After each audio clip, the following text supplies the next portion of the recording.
while now you are representing your country in several ways, you are a Papua New Guinea national, but there must be a longing for India somewhere.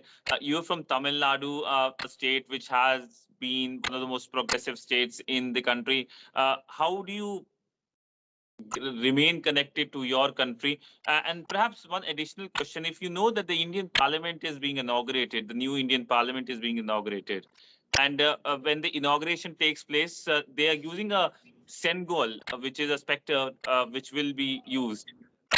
If you can talk about that, what's your feeling? Because it has its origin from Tamil Nadu.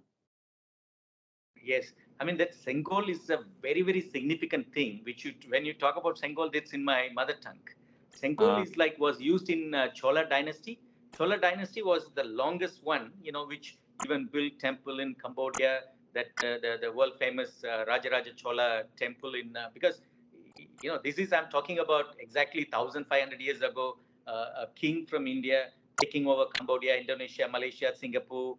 Like entire Southeast Asia, he was ruling. So at that time, when they transfer power between one Chola king to another Chola king, that is the Sengol they give. That means it's like a long, stick that brings all those ethical, moral values, or it comes with that power.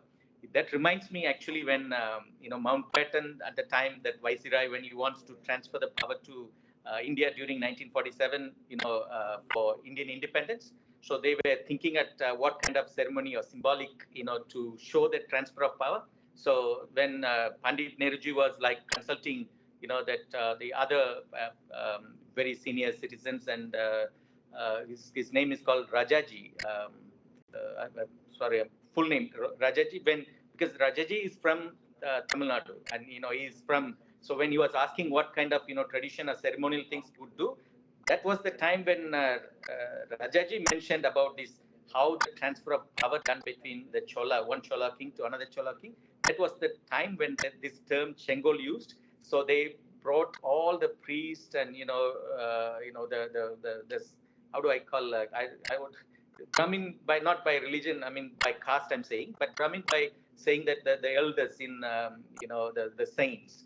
Those who practice, the spiritual, high spiritual things. So they were brought from South India with that long Sengol. Sengol is like a golden, it can be with golden plated or whatever. So to hold, and from British to given to India. So it's like after doing all those prayer and yagas and all those things, and they transferred that power. That's the time. So I was surprised for you to mention that name Sengol, which was usually used. I mean, that is to hold and rule India, rule whichever country the king belongs to. So when one person transferring that one to another, it's a symbol of transferring the entire power to that particular person. And how do you remember India? Longing for India? My mother is still there. My wife's parents are still there, and my sister, and everybody. So we still go to India, like without in a year, without going to some prayers or temples, visiting either Balaji in Andhra Pradesh, or temple Srirangam temple. So it's like almost like a yearly thing. Like going to India is like going to like a pilgrimage only. And of course we visit family. So of course we always found out that India is one phone call away, 2 flights away for us. So we could still reach out anytime, and we still have all the blood relations and connections are still there. So it's not far away.